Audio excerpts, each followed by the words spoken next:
Nikos Aliagas. Le ministre de l'économie et des finances, Bruno Le Maire, est l'invité politique d'Audrey Crespo-Mara. Bonjour Bruno Le Maire. Bonjour Audrey Crespo-Mara. Les chiffres sont tombés hier soir et ils ne sont pas bons. D'abord le déficit. Cette année, vous aviez prévu un déficit à 2,3% du PIB. Finalement, ce sera 2,6% et ça grimpera à 2,8% l'an prochain. Les mesures mises en place ont plus d'effet sur la popularité du président que sur l'économie de la France, non ? Je ne suis pas d'accord pour dire qu'ils ne sont pas bons. Parce que quand vous regardez d'où nous venons, j'estime que le quinquennat d'Emmanuel Macron, il marque une vraie rupture dans la gestion des finances publiques. Mais vous étiez sur 2,3 et vous êtes maintenant sur 2,8. Il met fin à 10 années de dérive de nos finances publiques. J'aimerais qu'on rappelle d'où nous venons. Les prélèvements obligatoires, les impôts, 41% de notre richesse nationale en 2007, c'est devenu 44 puis 45. Nous allons les baisser d'un point sur la durée du quinquennat. Vos prévisions étaient trop optimistes ? La dette, Audrey Crespo-Mara, 65% de la richesse nationale en 2007. On est arrivé à 98% en 2017. Nous allons la baisser de 5 points. La croissance, on nous dit, elle n'est pas suffisante. Elle est solide, elle est d'1,7. Elle a été de 0,8 points. Au deuxième trimestre 2018, c'était le taux de croissance le plus faible de la zone euro. Elle a été de 0,8 points au cours des 10 dernières années. Je ne vous dis pas que ce que nous faisons... pardonnez-moi, elle était de 2,2%. Faire pas mieux que François Hollande, c'est pas un peu vexant ? Mais sur la moyenne, nous faisons mieux que les 10 dernières années. Et pour la première fois depuis 10 ans, nous sommes sortis de la procédure de déficit public excessif. Nous respectons nos engagements européens. Donc oui, la vérité, c'est que ce quinquennat marque une véritable rupture et que nous mettons fin à 10 années de dérive de nos finances publiques. Est-ce qu'on peut aller plus vite ? Est-ce qu'on peut aller plus loin ? Est-ce qu'on pourrait faire mieux ? Toujours. Mais au moins les comptes publics sont tenus. Nous respectons nos engagements européens et nous respectons les engagements d'Emmanuel Macron. Alors les engagements européens, ces fameux 3% imposés par Bruxelles à ne surtout pas dépasser, qui font que le gouvernement demande encore des efforts aux retraités, avec des pensions qui n'augmentent que de 0,3% quand l'inflation est à 1,7% et même 2,3% en juillet. Il y a jusqu'à 31 € de manque à gagner par mois. Les retraités vivront moins bien avec vous ? Nous leur demandons un effort, c'est vrai, comme nous demandons un effort à tous les Français. Nous demandons un effort à l'État, nous demandons un effort aux chambres de commerce et d'industrie. Je leur ai demandé 400 millions. Mais je sais bien que nous demandons un effort aux retraités. Mais nous le faisons pour que tous ceux qui travaillent aujourd'hui puissent avoir une meilleure rémunération. Tous ceux qui payent les pensions de retraite actuelles, ceux qui travaillent, puissent être mieux payés. Tous ceux qui travaillent sous le quinquennat d'Emmanuel Macron seront mieux rémunérés. Parce que nous allons augmenter le salaire net. Parce que nous allons réduire ou supprimer des cotisations sociales. Parce que nous allons réduire ou supprimer des cotisations sur les heures supplémentaires. Et parce que nous allons mettre dans le projet de loi que je suis en train de défendre à l'Assemblée nationale, le projet de loi Pacte, suppression du forfait de 20%, c'est-à-dire de la taxe sur l'intéressement et la participation. Et j'espère que des millions de salariés français vont enfin pouvoir avoir accès à l'intéressement. Ce sont des choix politiques que je revendique. La loi Pacte, vous parlez d'une hausse de croissance envisagée de 0,3% sur 7 ans. Ça fait 0,04% de croissance par an. Vous croyez que ça suffit pour faire baisser le chômage ? Ne nous ennuyons pas avec des virgules, des décimales. Un petit peu quand même. Ouais. Ce qui compte, c'est nous marquons une rupture dans la gestion des finances publiques. Alors la gestion des finances publiques, permettez-moi de vous parler des dépenses publiques. On baisse les prélèvements obligatoires, 5 points de dette en moins, 3 points de dépenses publiques en moins, 1 point de prélèvements obligatoires en moins, d'impôts en moins. Les dépenses publiques, si vous me permettez de vous poser la question. Et sur la croissance, pour sortir une fois encore de ce débat de virgule et de décimales, on en a parlé de la croissance. Mon objectif, c'est de créer une prospérité française qui ne soit plus bâtie sur la dépense publique, mais sur la prospérité des entreprises et la création d'emplois. Les dépenses publiques, elles vont encore augmenter de 0,6% en 2019. C'est plus 25 milliards.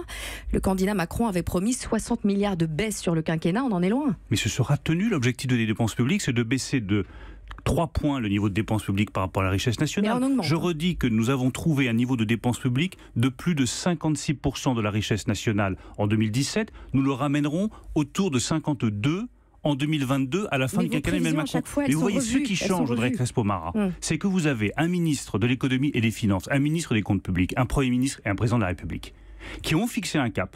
Et pour une fois, ils le tiennent. Alors parce cap, que si nous reprenons une fois encore les 10 dernières années, en règle générale, on a annoncé des grands chiffres, des grandes ambitions, mais on ne tenait pas. Alors les grandes ambitions. Nous tenons notre cap. On peut critiquer le cap, mais c'est celui qu'ont choisi les Français démocratiquement. Macron a promis de supprimer 50 000 postes de fonctionnaires. Résultat, seulement 1600 postes ont été supprimés en 2018. Vous laissez filer les dépenses publiques pour acheter la paix sociale ? Les fonctionnaires manifestent plus que les retraités ? Ce chiffre-là aussi sera tenu, au risque de vous décevoir. Nous tiendrons parole. Nous tiendrons nos engagements et nous les tenons déjà pour 2019. Vous savez, prenez l'exemple des déficits. arriver sous la barre des 3%. Mais et donc tenir nos engagements européens, alors même que cette année-là, nous allons transformer le crédit d'impôt sur la compétitivité des entreprises en allègement de charges et que ça a un coût de 20 milliards d'euros pour l'État. C'est un succès pour l'État, pour les Français, que de parvenir à respecter nos engagements européens tout en améliorant la compétitivité des entreprises. Bruno Le Maire, la passation de pouvoir a lieu tout à l'heure. Richard Ferrand remplace François de Rugy à la présidence de l'Assemblée nationale. Il était trop impliqué dans l'affaire des mutuelles de Bretagne pour être ministre, pas pour être président de l'Assemblée ? Je suis d'abord convaincu que Richard Ferrand fera un excellent président de l'Assemblée nationale s'il est élu. Mais l'affaire des mutuelles... Et la deuxième chose, c'est qu'il y a une séparation des pouvoirs. J'entends en ce moment beaucoup de débats sur ce qui se passe à l'Assemblée ou autre. Mais sur Moi, cette affaire des mutuelles, je suis membre du pouvoir exécutif. Et il y a un pouvoir judiciaire, il traite les affaires, je ne les commande pas. Il y a un pouvoir législatif, il fait des choix, par définition, ce sont des choix souverains. Et puis il y a un pouvoir exécutif. Et je pense qu'il est important de s'en tenir à cette séparation des pouvoirs. C'est plus simple pour vous, mais il a annoncé qu'il ne démissionnerait pas en cas de mise en examen. Il ne démissionnerait pas en cas de mise en examen. L'exemplarité demandée par Emmanuel Macron a un peu de plomb dans l'aile, non ? Il y a une règle qui s'applique aux membres du gouvernement. Vous êtes mis en examen, vous partez du gouvernement. Et donc, quand vous êtes président de l'Assemblée, vous démissionnez aussi ? Ensuite, le pouvoir législatif, il définit lui-même ses propres règles. Donc, il n'est pas obligé de démissionner. Bruno Le Maire, à propos des proches d'Emmanuel Macron, Alexandre Benalla, en refusant de venir devant la commission du Sénat, risquait 2 ans de prison. Donc, il n'a eu d'autre choix que d'accepter. Mais il dit qu'il ne pourra répondre à aucune question concernant les faits dont la justice est saisie. En gros, il ne dira rien. Eh bien, moi, je ne répondrai à aucune question sur l'affaire Benalla. Ça aussi, c'est plus simple. Non, c'est pas que c'est plus simple. Ça vous inquiète parce que c'est là qu'a débuté la mauvaise séquence du président.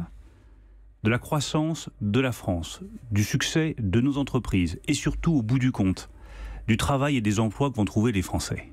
Et il n'y a que ça qui m'intéresse. Et Alexandre Benalla n'existe pas. Ça ne m'intéresse pas et surtout, c'est entre les mains de la justice et de la commission des lois du Sénat ou de l'Assemblée nationale. Et c'est à eux de décider, pas à moi. Allez, maintenant la question off, entre nous.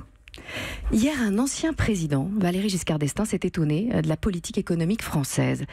L'enrichissement des plus riches est plus rapide qu'il ne l'a jamais été. Personne ne proteste, c'est très étrange. Si même un ancien président de droite est choqué par l'enrichissement des plus riches, c'est quand même qu'il y a un problème, non ? C'est vrai dans le monde, ce que dit Valéry Giscard d'Estaing. Il y a un accroissement des inégalités, mais il se trouve que l'INSEE vient de sortir son analyse des dernières années, et c'est faux en France. Un Français sur 5 ne mange pas à sa faim selon le Secours populaire. Dont on peut être fier, Audrey Crespo-Mara, c'est qu'en France, les inégalités n'augmentent pas. Et je pense qu'il est absolument essentiel de garder cette ligne de conduite.